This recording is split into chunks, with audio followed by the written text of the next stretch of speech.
साल 2018 में गुजरात के पाटन जिले के अंतर्गत आने वाले कल्याण गांव में एक पटेल फैमिली रहती थी, जिसमें घर के मुखिया नरेंद्र भाई पटेल के अलावा उनकी पत्नी मधुबिन पटेल, बेटा जिगर पटेल और बेटी किन्नरी पटेल थी। नरेंद्र पटेल के बेटे जिगर की शादी हो चुकी थी। उसकी पत्नी का नाम भूमि पटेल था। शादी के बाद भूमि ने एक बेटी को जन्म दिया, जिसका नाम उन्होंने माही रखा। नरेंद्र पटेल का अहमदाबाद में आयरन और स्टील का बड़ा बिजनेस था। उनका बेटा जिगर भी अपने पिता का हाथ बढ़ाता था और बिजनेस को आगे बढ़ा रहा था। वहीं नरेंद्र पटेल की बेटी किन्नरी पटेल पढ़ाई पूरी करने के बाद डॉक्टर बन गई थी। वो एक डेंटिस्ट यानी दांतों की डॉक्टर थी। कुल मिलाकर इस परिवार में सभी एजुकेटेड लोग थे, क्योंकि ये काफी पैसे वाला परिवार था। इसलिए उन लोगों की जिंदगी हंसी खुशी से कट रही थी। लेकिन फिर साल 2018 को अक्टूबर के महीने में 34 साल के हट्टे कट्टे जिगर पटेल की तबीयत अचानक से खराब होने लगी। उसको शरीर में अजीब सी बेचैनी होने लगी। उसे दौरे पड़ने लगे। उसका गला बार बार सूख जाता था। इतना ही नहीं, उसकी आंखों की रोशनी भी कम होती जा रही थी, यानी उसे देखने में बहुत प्रॉब्लम होने लगी थी। जिगर पटेल ने खाना पीना भी बहुत कम कर दिया था, जिसकी वजह से वो बहुत कमजोर होता जा रहा था। जिगर के माता पिता उसे हॉस्पिटल लेकर जाते हैं और उसका चेकअप कराते हैं। अहमदाबाद के डॉक्टरों ने जिगर पटेल के कई टेस्ट किए, लेकिन सभी टेस्ट की रिपोर्ट नॉर्मल थी, यानी जिगर को कोई भी बीमारी नहीं थी। लेकिन जिस तरह की चीजें उसके साथ हो रही थी, वो उसके साथ पहले कभी नहीं हुई थी। वो एक होनहार नौजवान लड़का था, लेकिन शादी के कुछ दिन बाद अचानक ही उसकी तबीयत बिगड़नी शुरू हो गई थी। और बीमारी ऐसी थी जिसके बारे में डॉक्टरों को भी कुछ पता नहीं चल रहा था। धीरे धीरे समय बीत रहा था, लेकिन जिगर पटेल पर कोई भी दवाई असर नहीं कर रही थी। वो दिन प्रतिदिन कमजोर होता जा रहा था। उसका गला बार बार सूख जाता था, जिसके लिए वो एक बोतल में ग्लूकोज का पानी साथ रखता था और बार बार उसे ही पीता रहता था। उसकी इसी हालत को देखकर घर वाले भी बहुत परेशान रहने लगे थे। उन्होंने अहमदाबाद के कई बड़े डॉक्टर्स और कई हॉस्पिटल में उसके चेकअप कराए, लेकिन जिगर पटेल की टेस्ट रिपोर्ट हर बार नॉर्मल ही आती थी। किसी भी टेस्ट रिपोर्ट में कोई भी बीमारी नहीं पाई गई। डॉक्टर भी परेशान हो चुके थे। वो लोग जिगर की बीमारी को समझ नहीं पा रहे थे। इसी तरह करते करते 7-8 महीने बीत गए और फिर 4 मई 2019 को नरेंद्र भाई पटेल के परिवार वाले नरेंद्र पटेल के बड़े भाई के घर जाते हैं। वो भी पाटन जिले में ही रहते थे। वो लोग 4 मई को वहीं रुकते हैं। इसके बाद उन्होंने फैसला किया कि सभी लोग अपने पुश्तैनी गांव जाने की तैयारी में लग जाते हैं। लेकिन तभी अचानक फिर से जिगर को दौरा पड़ने लगता है। उस समय उसकी बहन किन्नरी भी उसके पास मौजूद थी। किन्नरी ने कहा कि मेरे पास एक दवाई है, आप उसे खा लो, शायद उससे। कहा कि आपको बच्ची का पोस्टमार्टम कराना चाहिए।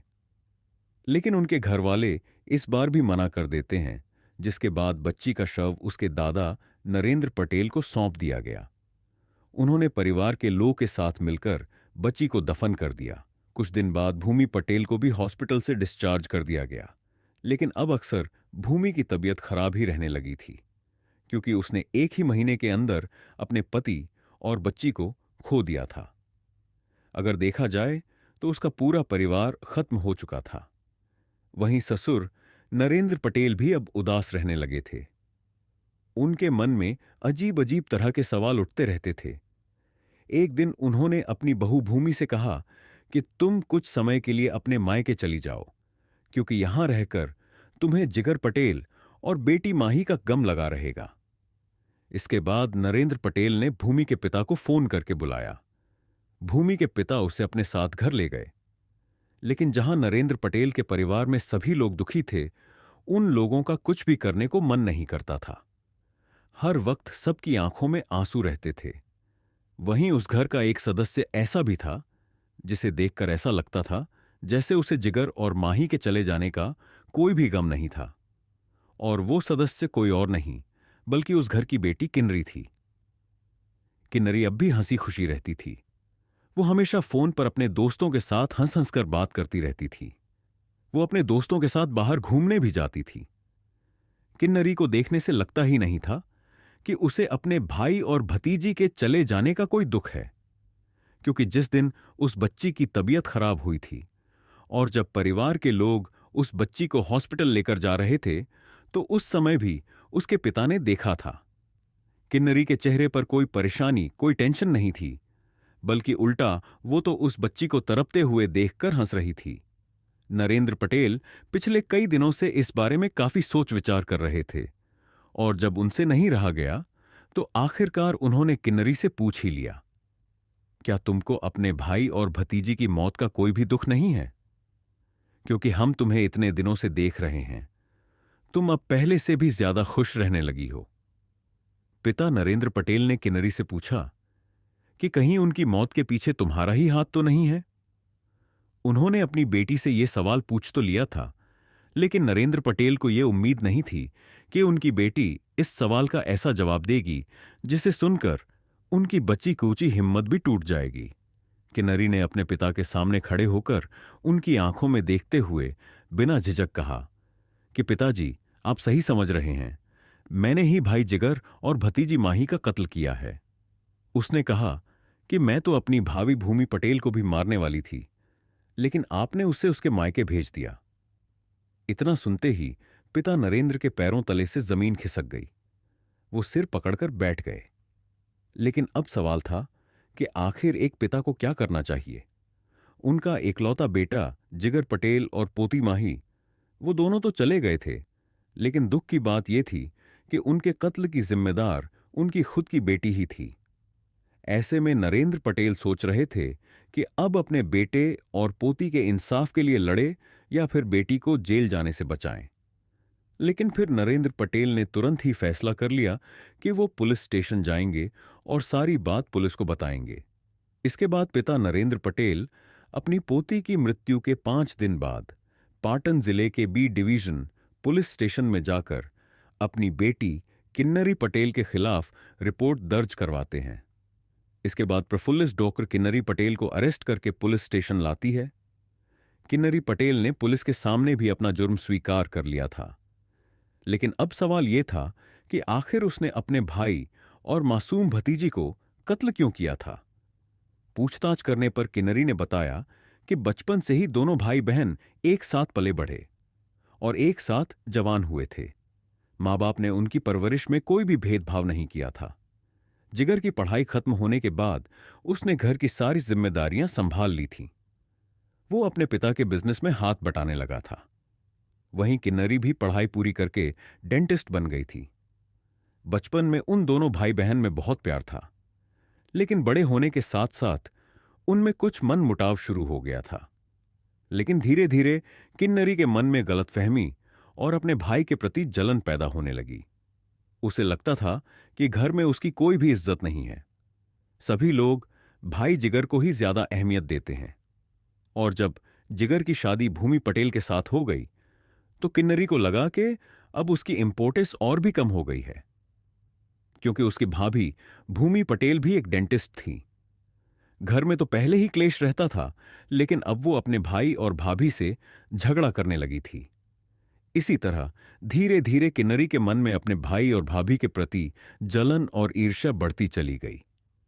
और जो उसके पिता के पास करोड़ों की प्रॉपर्टी थी, उसको लेकर भी अब किन्नरी के मन में लालच आने लगा था। उसने सोचा कि अगर वो अपने भाई और भाभी को रास्ते से हटा दे तो पिता नरेंद्र पटेल की सारी प्रॉपर्टी की वारिस वो अकेली ही रह जाएगी। लेकिन अब उसके सामने प्रॉब्लम यह थी कि आखिर अपने भाई और भाभी को कैसे खत्म करे जिससे वो पकड़ी भी ना जाए, क्योंकि वो कहा कि आपको बच्ची का पोस्टमार्टम कराना चाहिए, लेकिन उनके घर वाले इस बार भी मना कर देते हैं, जिसके बाद बच्ची का शव उसके दादा नरेंद्र पटेल को सौंप दिया गया। उन्होंने परिवार के लोग के साथ मिलकर बच्ची को दफन कर दिया। कुछ दिन बाद भूमि पटेल को भी हॉस्पिटल से डिस्चार्ज कर दिया गया, लेकिन अब अक्सर भूमि की तबीयत खराब ही रहने लगी थी, क्योंकि उसने एक ही महीने के अंदर अपने पति और बच्ची को खो दिया था। अगर देखा जाए तो उसका पूरा परिवार खत्म हो चुका था। वहीं ससुर नरेंद्र पटेल भी अब उदास रहने लगे थे, उनके मन में अजीब अजीब तरह के सवाल उठते रहते थे। एक दिन उन्होंने अपनी बहू भूमि से कहा कि तुम कुछ समय के लिए अपने मायके चली जाओ, क्योंकि यहां रहकर तुम्हें जिगर पटेल और बेटी माही का गम लगा रहेगा। इसके बाद नरेंद्र पटेल ने भूमि के पिता को फोन करके बुलाया। भूमि के पिता उसे अपने साथ घर ले गए। लेकिन जहां नरेंद्र पटेल के परिवार में सभी लोग दुखी थे, उन लोगों का कुछ भी करने को मन नहीं करता था। हर वक्त सबकी आंखों में आंसू रहते थे। वहीं उस घर का एक सदस्य ऐसा भी था जिसे देखकर ऐसा लगता था जैसे उसे जिगर और माही के चले जाने का कोई भी गम नहीं था। और वो सदस्य कोई और नहीं बल्कि उस घर की बेटी किन्नरी थी। किन्नरी अब भी हंसी खुशी रहती थी। वो हमेशा फोन पर अपने दोस्तों के साथ हंस हंस कर बात करती रहती थी। वो अपने दोस्तों के साथ बाहर घूमने भी जाती थी। किन्नरी को देखने से लगता ही नहीं था कि उसे अपने भाई और भतीजी के चले जाने का कोई दुख है, क्योंकि जिस दिन उस बच्ची की तबीयत खराब हुई थी और जब परिवार के लोग उस बच्ची को हॉस्पिटल लेकर जा रहे थे, तो उस समय भी उसके पिता ने देखा था। किन्नरी के चेहरे पर कोई परेशानी, कोई टेंशन नहीं थी, बल्कि उल्टा वो तो उस बच्ची को तड़पते हुए देखकर हंस रही थी। नरेंद्र पटेल पिछले कई दिनों से इस बारे में काफी सोच विचार कर रहे थे, और जब उनसे नहीं रहा गया तो आखिरकार उन्होंने किन्नरी से पूछ ही लिया, क्या तुमको अपने भाई और भतीजी की मौत का कोई भी दुख नहीं है? क्योंकि हम तुम्हें इतने दिनों से देख रहे हैं, तुम अब पहले से भी ज्यादा खुश रहने लगी हो। पिता नरेंद्र पटेल ने किन्नरी से पूछा कि कहीं उनकी मौत के पीछे तुम्हारा ही हाथ तो नहीं है? उन्होंने अपनी बेटी से यह सवाल पूछ तो लिया था, लेकिन नरेंद्र पटेल को यह उम्मीद नहीं थी कि उनकी बेटी इस सवाल का ऐसा जवाब देगी जिसे सुनकर उनकी बची खुची हिम्मत भी टूट जाएगी। किन्नरी ने अपने पिता के सामने खड़े होकर उनकी आंखों में देखते हुए बिना झिझक कहा कि पिताजी, आप सही समझ रहे हैं, मैंने ही भाई जिगर और भतीजी माही का कत्ल किया है। उसने कहा कि मैं तो अपनी भाभी भूमि पटेल को भी मारने वाली थी, लेकिन आपने उसे उसके मायके भेज दिया। इतना सुनते ही पिता नरेंद्र के पैरों तले से जमीन खिसक गई। वो सिर पकड़कर बैठ गए। लेकिन अब सवाल था कि आखिर एक पिता को क्या करना चाहिए। उनका एकलौता बेटा जिगर पटेल और पोती माही, वो दोनों तो चले गए थे, लेकिन दुख की बात यह थी कि उनके कत्ल की जिम्मेदार उनकी खुद की बेटी ही थी। ऐसे में नरेंद्र पटेल सोच रहे थे कि अब अपने बेटे और पोती के इंसाफ के लिए लड़े या फिर बेटी को जेल जाने से बचाएं। लेकिन फिर नरेंद्र पटेल ने तुरंत ही फैसला कर लिया कि वो पुलिस स्टेशन जाएंगे और सारी बात पुलिस को बताएंगे। इसके बाद पिता नरेंद्र पटेल अपनी पोती की मृत्यु के 5 दिन बाद पाटन जिले के बी डिवीजन पुलिस स्टेशन में जाकर अपनी बेटी किन्नरी पटेल के खिलाफ रिपोर्ट दर्ज करवाते हैं। इसके बाद प्रफुल्लित डोकर किन्नरी पटेल को अरेस्ट करके पुलिस स्टेशन लाती है। किन्नरी पटेल ने पुलिस के सामने भी अपना जुर्म स्वीकार कर लिया था, लेकिन अब सवाल यह था कि आखिर उसने अपने भाई और मासूम भतीजी को कत्ल क्यों किया था। पूछताछ करने पर किन्नरी ने बताया कि बचपन से ही दोनों भाई बहन एक साथ पल्ले बढ़े और एक साथ जवान हुए थे। मां बाप ने उनकी परवरिश में कोई भी भेदभाव नहीं किया था। जिगर की पढ़ाई खत्म होने के बाद उसने घर की सारी जिम्मेदारियां संभाल ली थीं। वो अपने पिता के बिजनेस में हाथ बटाने लगा था। वहीं किन्नरी भी पढ़ाई पूरी करके डेंटिस्ट बन गई थी। बचपन में उन दोनों भाई बहन में बहुत प्यार था, लेकिन बड़े होने के साथ साथ उनमें कुछ मनमुटाव शुरू हो गया था। लेकिन धीरे धीरे किन्नरी के मन में गलतफहमी और अपने भाई के प्रति जलन पैदा होने लगी। उसे लगता था कि घर में उसकी कोई भी इज्जत नहीं है। सभी लोग भाई जिगर को ही ज्यादा अहमियत देते हैं। और जब जिगर की शादी भूमि पटेल के साथ हो गई तो किन्नरी को लगा कि अब उसकी इंपॉर्टेंस और भी कम हो गई है, क्योंकि उसकी भाभी भूमि पटेल भी एक डेंटिस्ट थी। घर में तो पहले ही क्लेश रहता था, लेकिन अब वो अपने भाई और भाभी से झगड़ा करने लगी थी। इसी तरह धीरे धीरे किन्नरी के मन में अपने भाई और भाभी के प्रति जलन और ईर्ष्या बढ़ती चली गई। और जो उसके पिता के पास करोड़ों की प्रॉपर्टी थी, उसको लेकर भी अब किन्नरी के मन में लालच आने लगा था। उसने सोचा कि अगर वो अपने भाई और भाभी को रास्ते से हटा दे तो पिता नरेंद्र पटेल की सारी प्रॉपर्टी की वारिस वो अकेली ही रह जाएगी। लेकिन अब उसके सामने प्रॉब्लम ये थी कि आखिर अपने भाई और भाभी को कैसे खत्म करे जिससे वो पकड़ी भी ना जाए। क्योंकि वो डॉक्टर थी, इसलिए उसे कई केमिकल्स के बारे में भी जानकारी थी।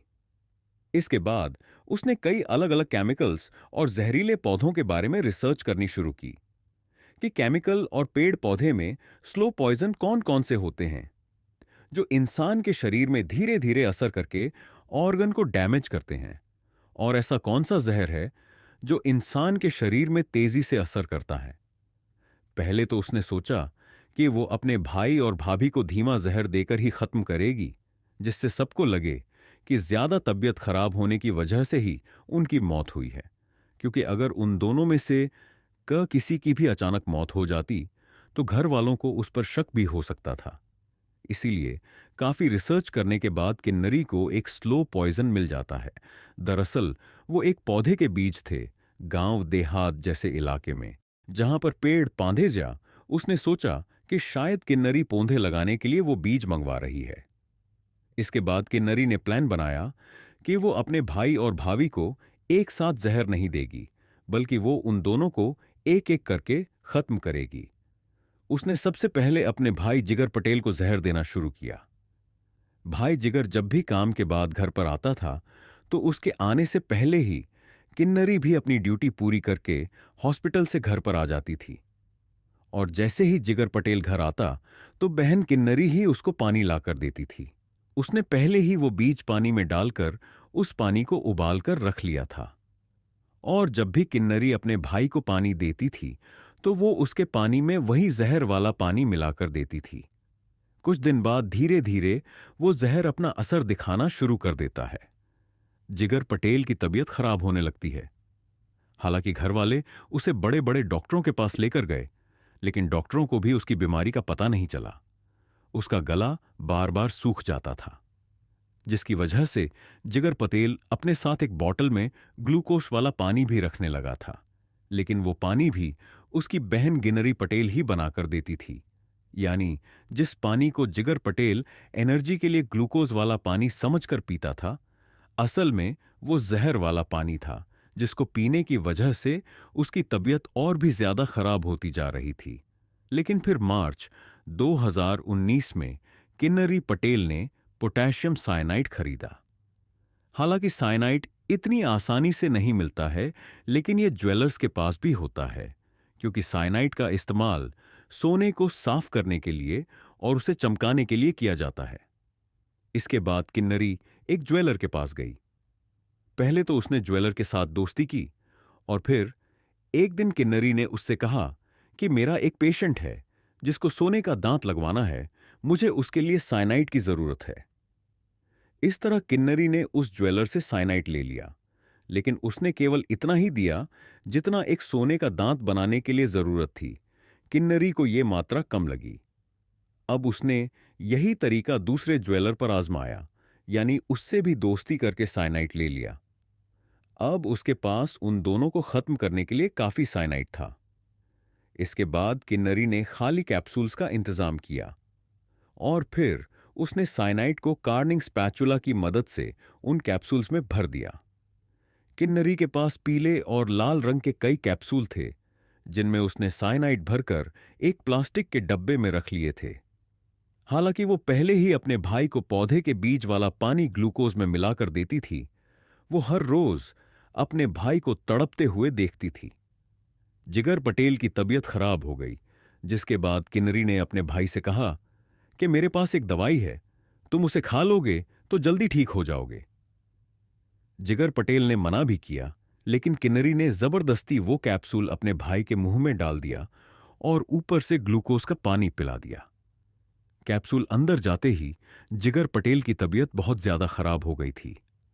वो हॉस्पिटल जाने के लिए तुरंत कार की तरफ भागता है, लेकिन किन्नरी ने पहले ही अपने भाई की कार की चाबी चुराकर अपने पास रख ली थी, ताकि उसका भाई जल्दी से हॉस्पिटल ना पहुंच पाए। वो अपने भाई को तरफता हुआ देख रही थी। गाड़ी की चाबी उसके पास ही थी, लेकिन उसने अपने भाई को चाबी नहीं दी, जिसकी वजह से रास्ते में ही उसके भाई की मौत हो गई। उसके वजह से भूमि पटेल को भी काफी कमजोरी महसूस होने लगी। उस पानी को 4-5 बार पीने के बाद ही भूमि की तबीयत इतनी ज्यादा बिगड़ जाती है कि उसे 31 मई को हॉस्पिटल में एडमिट कराया गया। इधर किन्नरी की भतीजी माही घर पर अपने पालने में सो रही थी। किन्नरी ने भाई तो पहले ही खत्म कर दिया था और अब अपनी भाभी को भी रास्ते से हटाने वाली थी। किन्नरी ने सोचा कि अगर ये बच्ची जिंदा बच गई तो आगे चलकर पिता नरेंद्र पटेल की प्रॉपर्टी में उसे भी हिस्सा देना पड़ेगा। इसलिए बेरहम किन्नरी ने पालने में सो रही 14 महीने की उस बच्ची के मुंह में भी वो साइनाइट वाला कैप्सूल डाल दिया। इसके बाद पुलिस ने दफन की गई बच्ची की बॉडी को भी बाहर निकलवाया और उसे पोस्टमार्टम और फॉरेंसिक जांच के लिए हॉस्पिटल भेज दिया। पुलिस को घर की तलाशी के दौरान प्लास्टिक के एक डब्बे में 5 लाल रंग के और 2 पीले रंग के कैप्सूल्स भी मिले थे। इसके अलावा किन्नरी के घर से लगभग 50 ग्राम व पौधे के बीज मिले थे। साथ ही पुलिस को किन्नरी का वो लैपटॉप भी मिला जिसमें वो अलग अलग जहर के बारे में इंटरनेट पर सर्च कर रही थी। इसके बाद पुलिस ने किन्नरी के बयान और सबूतों के आधार पर चार्जशीट तैयार करके कोर्ट में पेश की। साथ ही 50,000 रुपए का जुर्माना भी लगाया गया, लेकिन कुछ ही दिनों के बाद किन्नरी को बेल मिल जाती है। इसके बाद किन्नरी ने सेशन कोर्ट के फैसले को हाई कोर्ट में चैलेंज किया, जहां 31 मार्च 2023 को हाई कोर्ट ने लोअर कोर्ट के फैसले को सस्पेंड कर दिया और किन्नरी पटेल को जुडिशियल कस्टडी में भेज दिया गया और फिर उससे 3 दिनों के लिए टेम्पररी बेल भी में 3 अप्रैल को किन्नरी जेल से बाहर आ जाती है। 4 अप्रैल को किन्नरी अपनी वकील मित्तल पटेल को हाई कोर्ट के बाहर मिलती है। वकील ने उससे कहा कि तुम अपना पासपोर्ट पाटन सेशन कोर्ट में सबमिट कर दो, क्योंकि यह बेल कंडीशन में था। किन्नरी ने उस कोर्ट को बताओ कि किन्नरी का पासपोर्ट ही नहीं है। मित्तल पटेल की जो लीगल ड्यूटी थी उसको तो उन्होंने अच्छे से निभाया था, लेकिन मित्तल पटेल फेक एफिडेविट तैयार करने से मना कर देती हैं, जिसकी वजह से किन्नरी पटेल भड़क गई। उसने मित्तल को धमकी देते हुए कहा कि जैसे उसने अपने भाई और भतीजी को मारा है, वैसे ही वो उसे और उसकी बेटी को भी खत्म कर देगी। उन दोनों में का 5 अप्रैल को वकील मित्तल 16 थाने में जाकर किन्नरी के खिलाफ रिपोर्ट दर्ज करवा देती हैं। फिलहाल इस घटना के बारे में बात करें तो किन्नरी पटेल जमानत पर जेल से बाहर है, लेकिन यह मामला अभी भी हाईकोर्ट में चल रहा है। दोस्तों, इस घटना को सुनाने का उद्देश्य किसी का दिल दुखाना नहीं है, किसी को परेशान करना नहीं, बल्कि आपको जागरूक करना है, आपको सचेत करना है। दोस्तों, इस पूरी घटना के बारे में आपकी क्या राय है? कमेंट बॉक्स में जरूर बताएं। और अगर हमारी मेहनत पसंद आई हो तो इस वीडियो को लाइक करते हुए शेयर भी करें। अगर आपने अब तक चैनल को सब्सक्राइब नहीं किया है तो हमारे चैनल को सब्सक्राइब कर लीजिए। धन्यवाद।